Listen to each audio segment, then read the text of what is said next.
All right, I'm just starting a rehousing for my Philippinus or Philippine tangerine. Anybody that's followed me on Tom's Big Spiders or watch any of the YouTube videos knows I absolutely love the species of spider. I'm a huge fan of orangey spiders, and these guys have just a gorgeous color that unfortunately probably won't show up on film. So what I'm going to do here is I've already pulled the water dish aside. The webbing was actually extending all the way over to here, and I just wanted to get a clear shot at it. Now, one of the reasons I'm rehousing this one, A, it's getting a little big for this enclosure, but B, right after its last molt, it ended up webbing over and enclosing, basically closing up its burrow. It's been hiding outside in the open right next to the water dish, and it's been looking very, very stressed. This is an obligate burrowing species. As slings, I gave them about 4 or 5 inches to moist substrate to dig in, and they dug all the way down to the burrow at the bottom, and that's pretty much where they stayed the entire time. When I rehoused them, they immediately took to the pre-dug burrows I gave for them, or provided for them, and they've stayed in those. My other one, which is a female, is currently in her burrow right now. I rarely see her unless I drop prey, and she sometimes bolts out.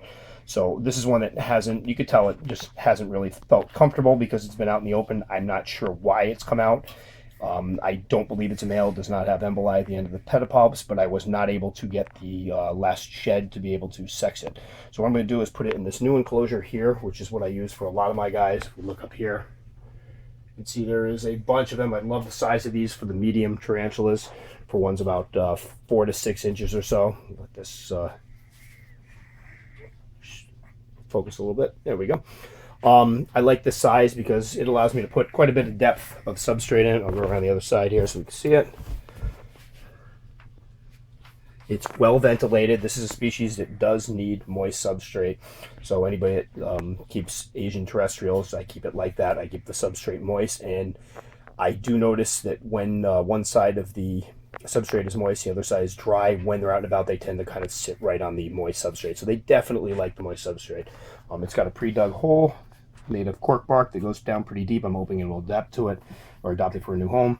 I've got the sphagnum moss, little plant to give it a little coverage, and the jello shot water dish in the corner. So I'm going to pass this over to Sid now, who's going to film as I try to get this guy into his new home. And here we go. All right, so again, I already started this before. Unfortunately, we had a fiasco in the background with my dogs.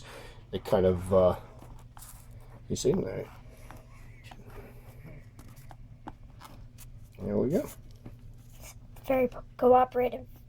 Yeah, the dog fiasco in the background kind of ruined the last video. I didn't feel like having that in the background, but it was kind of amusing. So I'll hold this one out. There, here she is. Again, We don't know if it's a male or female. no, well, there's no emboli, so it's definitely not a mature male. It's the only thing I had a hard time finding out what size this one matures at. I did look at a breeding video. The male did look smaller, but a lot more spindly than this, so I'm not sure. So I don't think it's a mature male. That's why it stopped eating.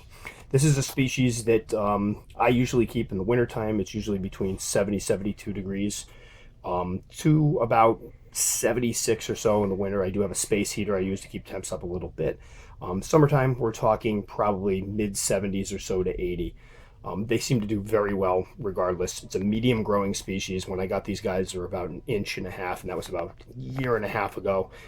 We just actually put a ruler up against it, and this one's close to 5 inches. Very long, leggy T. You can see that can you see the abdomen in that? The abdomen is kind of pill shaped. They don't get real fat like a normal, other terrestrials. They're kind of elongated and pill shaped. The color, unfortunately, I'm looking right at the phone right now, isn't coming out on the phone as well as I would like, but it does have a beautiful tangerine color, and right after they molt, they're just breathtaking. So I'm going to stick this over in its new enclosure and try to get it to go into the hole and use it. Can you see, Sid? Back up a little bit, maybe.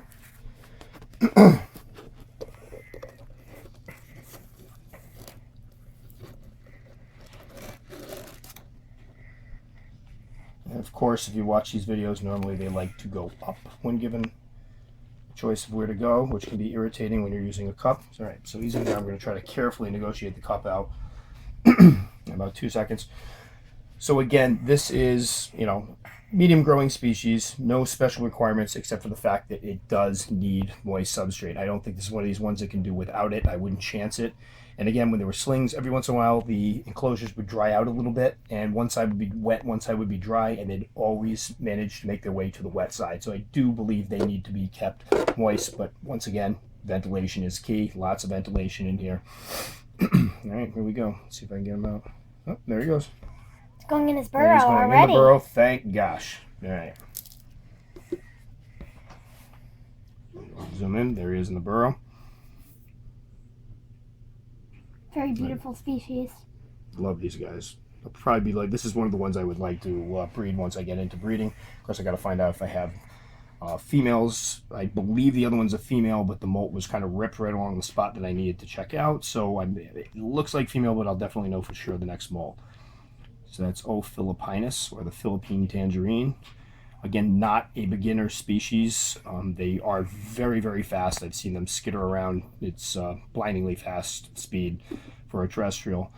And I would say that the moisture requirements would make it a little bit difficult for somebody that's just used to keeping the arid species, like a lot of the beginner species or dry species.